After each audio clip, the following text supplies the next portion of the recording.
Story number 1. Jimmy lived in the country, and he loved playing in a very shallow river near his house. But then his father got a job in a big city, and he moved there with his family. Their new house had a garden, but the garden was very small. Jimmy wasn't very happy. "Is there a river near here?" he asked his mother on the first morning. His mother answered, "No, there isn't. But there's a beautiful park near here, Jimmy, and there's a pool in it. We'll go there this afternoon." Then Jimmy was happy. After lunch, Jimmy and his mother went to the park. Jimmy wanted to walk near the pool, but there was a sign in front of it. His mother read it to him. "Warning: this pool is dangerous. 367 people have fallen into it." Jimmy looked into the pool carefully. Then he said, "I can't see them."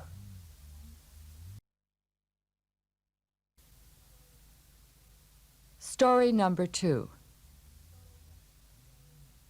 Mrs. Green was an old lady. She traveled often, and she wasn't afraid of flying. One day, she was going from Chicago to San Francisco in a big plane. There were a lot of empty seats on it. Mrs. Green's seat was near a window. There was a young man on the other side of the aisle. He was near a window, too.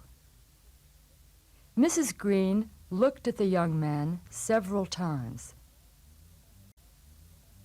"He's always looking at the engine outside his window," she thought. She got up and walked around in the plane for a few minutes. Then she sat down and looked at the young man again. "Yes," she thought, "he's looking at that engine all the time." After half an hour, Mrs. Green went over to him and said, "Take a walk around the plane, young man. I'm going to watch that engine for you for a few minutes."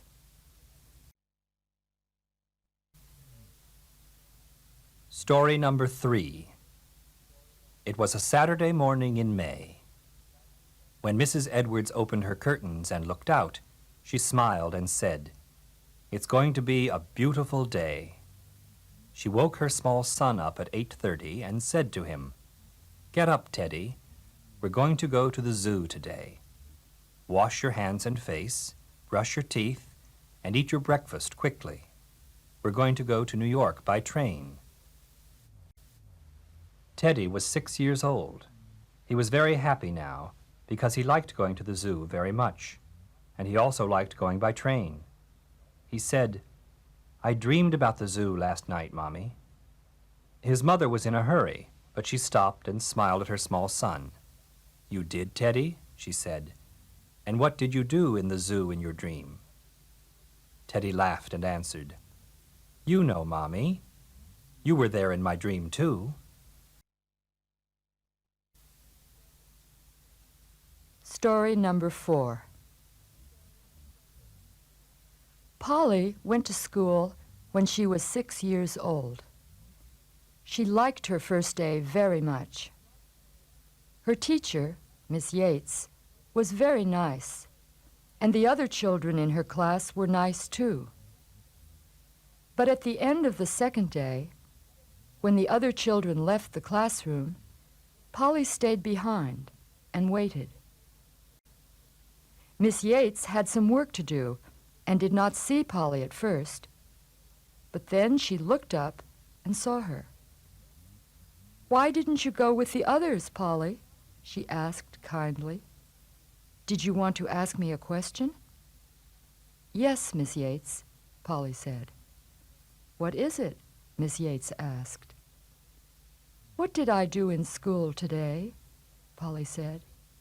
Miss Yates laughed. "What did you do in school today?" she said. "Why did you ask me that, Polly?" "Because I'm going to go home now," Polly answered, "and my mother's going to ask me."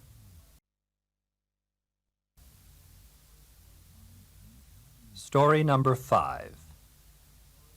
Jean was traveling around New England by car. One day she stopped in a small village to look at a beautiful old church. There was a cemetery in front of it, and an old man was raking the grass around the graves. Jean got out of her car, went into the cemetery, and looked at some of the graves. Then she went over to the old man and said to him, "Good morning. Do people often die in this village?" The old man stopped working for a few seconds, looked at Jean carefully, and said, "No, they die once." Jean laughed when she heard this, and then said to the old man, "I'm sorry. I didn't say that correctly. I'll ask it differently. Do a lot of people die in this village?" The old man stopped his work again. "Yes," he said, "all of them do." Then he began raking the grass again.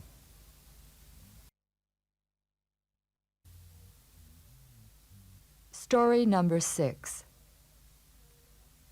When George was 35, he bought a small plane and learned to fly it.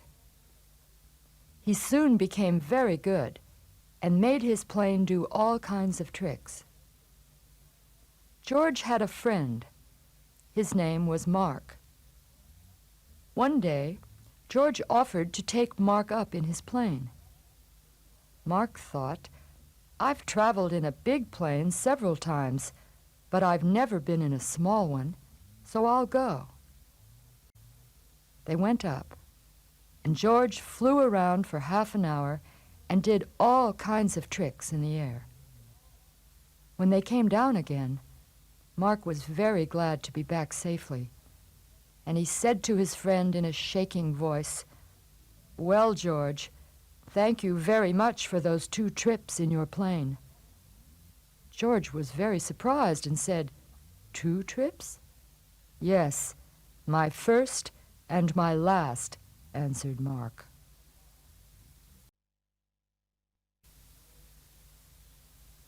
Story number 7. Bill and Fred were students at a university, and they were friends.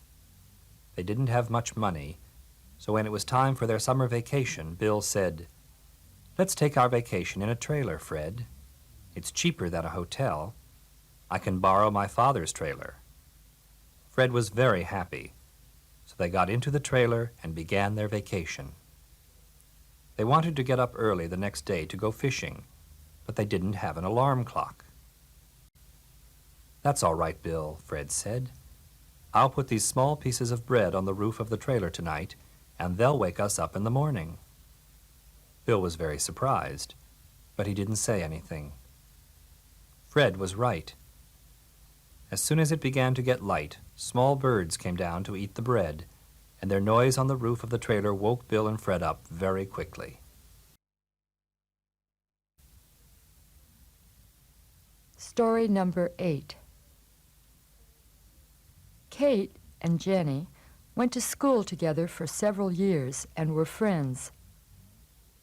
Kate had a younger sister, but Jenny didn't have any brothers or sisters. Then Kate and Jenny left school, and after a few years, both of them got married and had children. They didn't live near each other now. Both of them were busy with their families, so they didn't see each other until Kate's sister got married. One day, Kate and Jenny met in the city while they were shopping.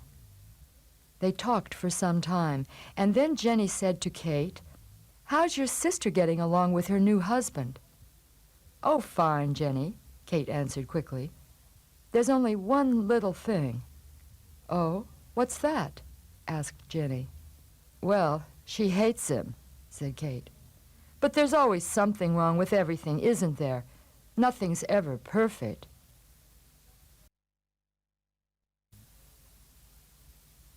Story number 9. Al Brown was very good at fixing things around the house when they broke. One day he went to another city to do some work there, and his wife was alone in the house. While Mr. Brown was away, one of the faucets on the bathtub broke. Mrs. Brown didn't know much about fixing broken faucets, so she telephoned a plumber. The plumber came to the house that afternoon and fixed the faucet in a few minutes. When he finished, he gave Mrs. Brown his bill for the work. She looked at it for several seconds and then said, "Your prices are very high, aren't they? Do you know, the doctor costs less than this when he comes to the house." "Yes, I know," answered the plumber. "I know that very well, because I was a doctor until I was lucky enough to find this job a few months ago."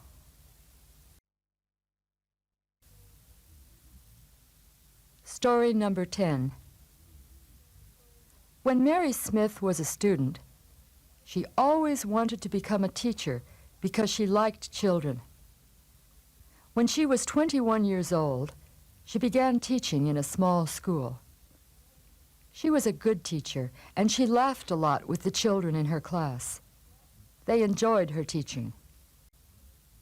One day, one of the girls in her class said to her, "Miss Smith, why does a man's hair become gray before his mustache and beard do?"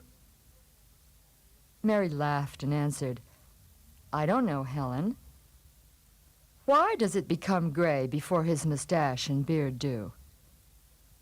"I don't know either, Miss Smith," answered Helen, "but it happened to my father." The other children in the class laughed when they heard this. Then one of the boys said, "I know, Miss Smith.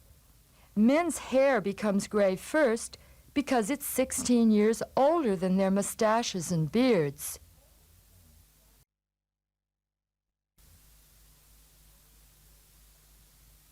Story number 11. Molly was the only little girl on her street, but when she was 8 years old, another girl came to live in the house opposite hers. The new girl was 8 years old too, and her name was Joan. Joan had 2 brothers.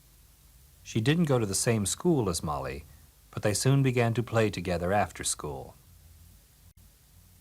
One day Joan came home, had her milk and cookies, and then went to Molly's house. She said to her friend, "Hi, Molly. Will you come to my house to play? I've got a nice new game." Molly answered, "I'm sorry, Joan, but my mother won't let me play with you today because your brother George has a bad cold and she doesn't want me to get it too." "Oh, that's all right, Molly," Joan answered quickly. "George isn't really my brother. He's my stepbrother."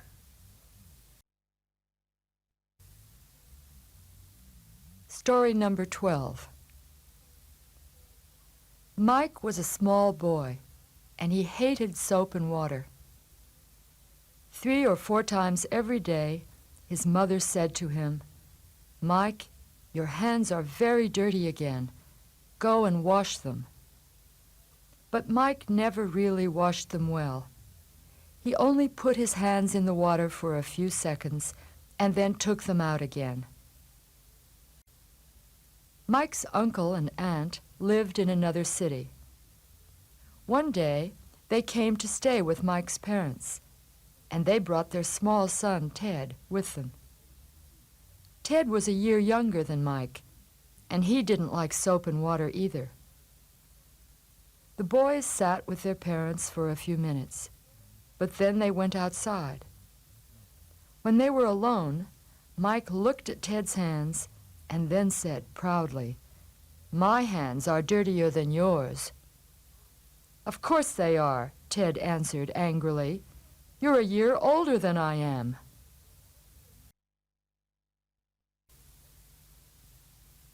Story number 13. Peter was 10 years old. One day his friend Paul said to him, "I'm going to have a birthday party on Saturday, Peter. Can you come?" Peter asked his mother, and she said, "Yes, you can go." She phoned Paul's mother to tell her. Before Peter went to the party on Saturday afternoon, his mother said to him, "Now, Peter, don't forget to be polite. Don't ask for food. Wait until someone gives it to you." "All right, Mom," Peter answered, and he went to Paul's house on his bicycle. There were a lot of children at the party. They played together for an hour, and then Paul's mother gave them some food. But she forgot to give Peter any. He waited politely for a few minutes, and then he held his plate up in the air and said loudly, "Does anyone want a nice clean plate?"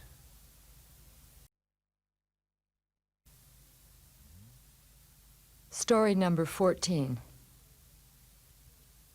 Nora was 16 years old. She had a little brother. Her brother's name was Jim. Jim was sometimes naughty, but he made Nora laugh a lot, and she loved him and was always very nice to him. One afternoon, she was walking from her house to the store when she saw a small boy running along the street towards her. He was going very fast. When he came near her, she was surprised to see it was Jim. "Hi, Jim," Nora shouted to him. "Why are you running like that?" Jim didn't stop, but he waved to his sister and shouted, "I'm trying to stop two boys from fighting." Nora was surprised again. She laughed and said, "That's an important job for a little boy, isn't it? You don't do things like that very often. Who are the two boys?" "They're Tom and me," answered Jim, as he continued running down the street very quickly.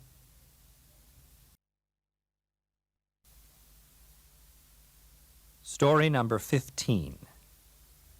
Hank lived in a small town, but then he got a job in a big city and moved there with his wife and his two children.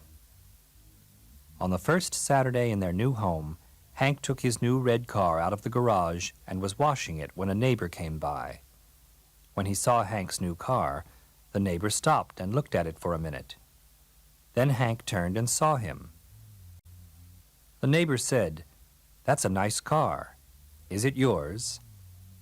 "Sometimes," Hank answered. The neighbor was surprised. "Sometimes," he said. "What do you mean?" "Well," answered Hank slowly, "when there's a party in town, it belongs to my daughter Jane. When there's a football game somewhere, it belongs to my son Joe.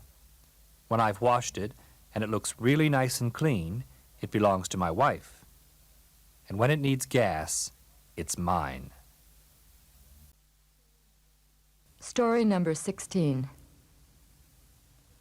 Alice was 23 years old, and she was a nurse at a big hospital. She was very kind, and all of her patients liked her very much. One day, she was out shopping when she saw an old woman waiting to cross a busy street. Alice wanted to cross the street too, so she went over to offer to help the woman across. When Alice was near her, she suddenly laughed and said, "Mrs. Herman, you were my patient in the hospital last year." Mrs. Herman was very pleased to see her. "I'll help you cross the street, Mrs. Herman," Alice said. "Oh, thank you very much, Alice," Mrs. Herman said, and she stepped forward.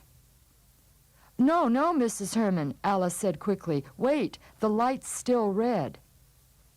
"Oh," Mrs. Herman answered as she stepped back. "I can easily cross the street alone when the light's green."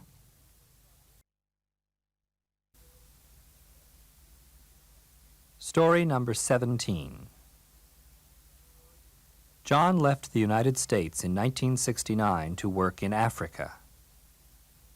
Africa was hot, and when John came back to the United States in 1979, he said to himself, "It's much colder here than it was before I left. I'm going to buy an electric heater. Also, everything is much more expensive." John went to a store the next day to buy an electric heater. The salesman showed him 3 or 4 different kinds and then said, "And this is our best electric heater. It costs a lot of money, but it saves half of your electricity, and electricity is very expensive now, isn't it?" "Yes, it's very expensive," John answered, "and it's becoming worse every year."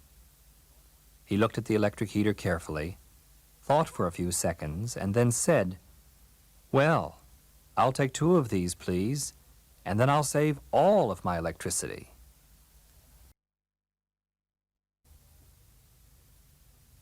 Story number 18. Steve was 11 years old, and his brother Tim was 7. Both of them went to the same school, and both of them liked sports and games very much. They also liked fighting, but their mother wasn't happy when they had fights with other boys. A few days ago, Tim ran into the house and went up to his bedroom. His brother was there too, listening to their record player. He looked up when Tim came in and said, "Why are you crying, Tim?" "Because Harry hit me," his younger brother said. Harry was one of the boys at school, and they often had fights with each other. Steve laughed and said, "Did you hit him back? Or did you cry like a baby and run home to Mommy?" "I hit him back," Tim answered angrily. "I hit him back first, and then he hit me."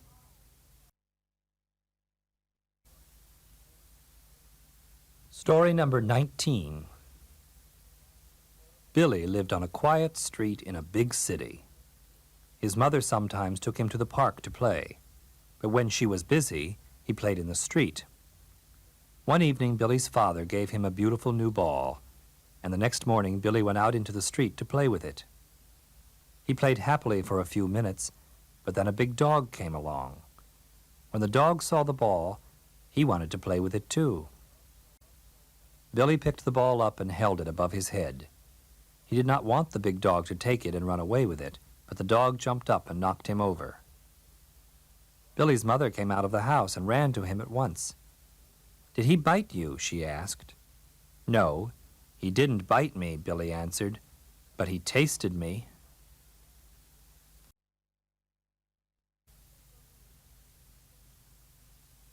Story number 20. Mr. and Mrs. Williams got married when he was 23 and she was 20. 25 years later, they had a big party, and a photographer came and took some photographs of them. Then the photographer gave Mrs. Williams a card and said, "They'll be ready next Wednesday. You can get them from our studio." "No," Mrs. Williams said, "please send them to us." The photographs arrived a week later, but Mrs. Williams was happy when she saw them. She got into her car and drove to the photographer's studio. She went inside and said angrily, "You took some photographs of me and my husband last week, but I'm not going to pay for them." "Oh, why not?" the photographer asked. "Because my husband looks like a monkey," Mrs. Williams said. "Well," the photographer answered, "that isn't our fault. Why didn't you think of that before you married him?" Story number 21. An old man went to the hospital. When the doctor came to see him, he said, "Well, Mr. Jones, you're going to have some injections, and then you'll feel much better. A nurse will come and give you the first one this evening, and then you'll get another one tomorrow morning." In the evening, a young nurse came to Mr. Jones's bed and said to him, "I'm going to give you your first injection now, Mr. Jones. Where do you want it?" The old man was surprised. He looked at the nurse for several seconds, and then he said, "Nobody's ever let me choose that before. Are you really going to let me choose now?" "Yes, Mr. Jones," the nurse answered. She was in a hurry.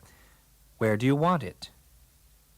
"Well, then," the old man answered with a smile, "I want it in your left arm, please."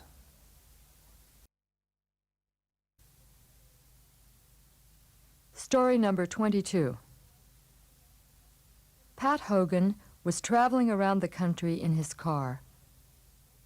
One evening, he was driving along a road and looking for a small hotel when he saw an old man at the side of the road. He stopped his car and said to the old man, "I want to go to the Sun Hotel. Do you know it?" Yes, the old man answered. I'll show you the way. He got into Pat's car, and they drove for about 12 miles. When they came to a small house, the old man said, "Stop here." Pat stopped and looked at the house. "But this isn't a hotel," he said to the old man. "No," the old man answered. "This is my house. And now I'll show you the way to the Sun Hotel. Turn around and go back 9 miles. Then you'll see the Sun Hotel on the left."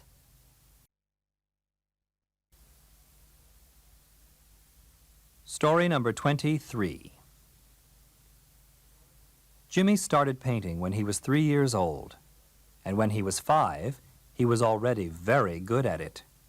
He painted many beautiful and interesting pictures, and people paid a lot of money for them. They said, "This boy's going to be famous when he's a little older, and then we're going to sell these pictures for a lot more money." Jimmy's pictures were different from other people's because he never painted on all of the paper. He painted on half of it, and the other half was always empty. "That's very clever," everybody said. "Nobody else does that." One day, somebody bought one of Jimmy's pictures and then said to him, "Please tell me this, Jimmy. Why do you paint on the bottom half of your pictures, but not on the top half?"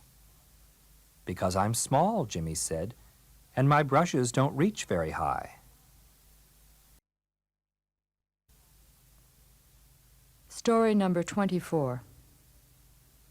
Mr. and Mrs. Gray live in a big city, and they have a son. His name is Pete, and he does not like to wash. One day, Mrs. Gray said to her husband, "Living in the city all the time isn't good for Pete." So last summer, they found a small house in the country and took Pete there for a vacation. When they arrived at the house, Mrs. Gray said to Pete, "We're going to stay here for 2 weeks." The boy ran into the house and looked in all the rooms, and then he ran back to his mother and said to her, "I haven't found the bathtub, Mom. Where is it?" "This is a very small house, Pete," his mother said, "and there is no bathtub." "That's very good," Pete said. "This is going to be a very nice vacation."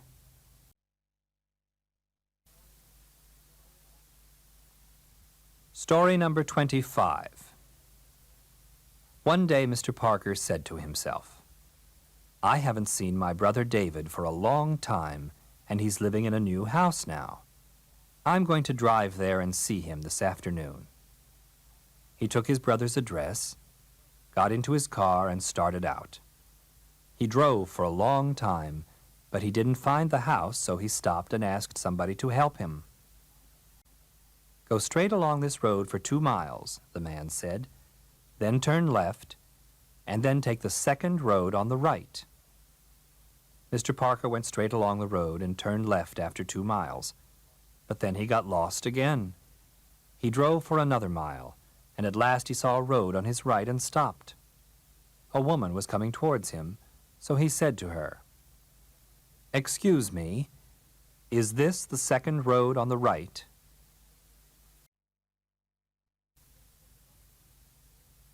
Story number 26.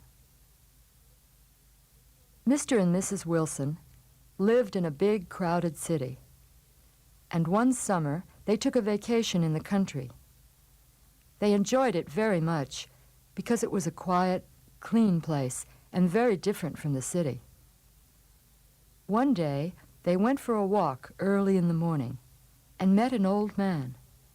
He lived on a farm, and he was sitting alone in the warm sun outside his front door. Mr. Wilson asked him, "Do you like living in such a quiet place?" The old man said, "Yes, I do." Mr. Wilson said, "What are the good things about it?" The old man answered, "Well, everybody knows everybody else. People often come and visit me, and I often go and visit them. And there are also lots of children here." Mr. Wilson said, "That's interesting. And what are the bad things? The old man thought for a minute and then said, "Well, the same things, really."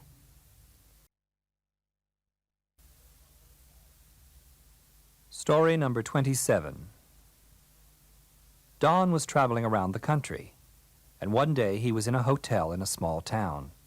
Lunch was served from 12:30 to 1:30. Don went out for a walk in the morning, but he forgot to put on his watch.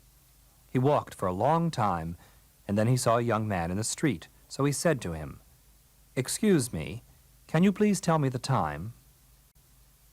The young man looked at his watch and then answered, "It's 12 o'clock." Don wasn't happy when he heard this and said, "Isn't it later than that?" He was hungry and he wanted his lunch. "No," the young man answered, "it never gets later than 12 o'clock in our town." Don was surprised and said, "That's interesting. What do you mean?" "Well," the young man answered, "whenever it becomes 12 o'clock, we always start from the beginning again. 1 o'clock, 2 o'clock."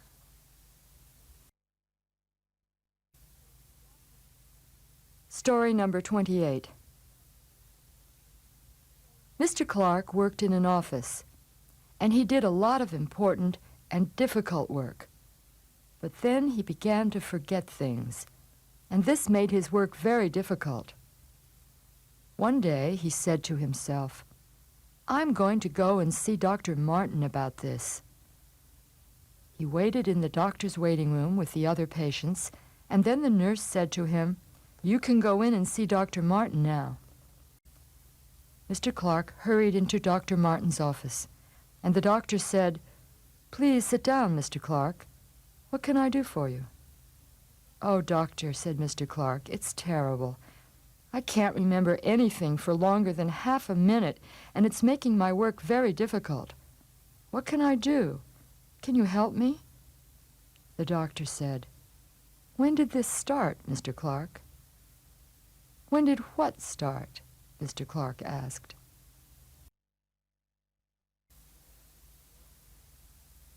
Story number 29. Mr. and Mrs. Davis have one son. His name is Bobby, and it was his birthday a few days ago. Last Sunday, Mrs. Davis's old father came to visit her and her husband, and he brought Bobby a nice toy train. When he gave it to Bobby, he said, "I'm sorry, Bobby, but I forgot your birthday last Tuesday, so I didn't give you this present then." "Oh, that doesn't matter, Grandpa," Bobby answered. "Thank you very much." "And how old are you now, Bobby?" his grandfather asked. Bobby knew the answer to that question. "I'm 5, Grandpa," he said. "That's good," the old man said. "You're a big boy now, Bobby." "Yes, I am, Grandpa," Bobby answered. "And what are you going to be when you're older?" his grandfather said. Bobby knew the answer to that one, too. "I'm going to be 6, Grandpa," he answered.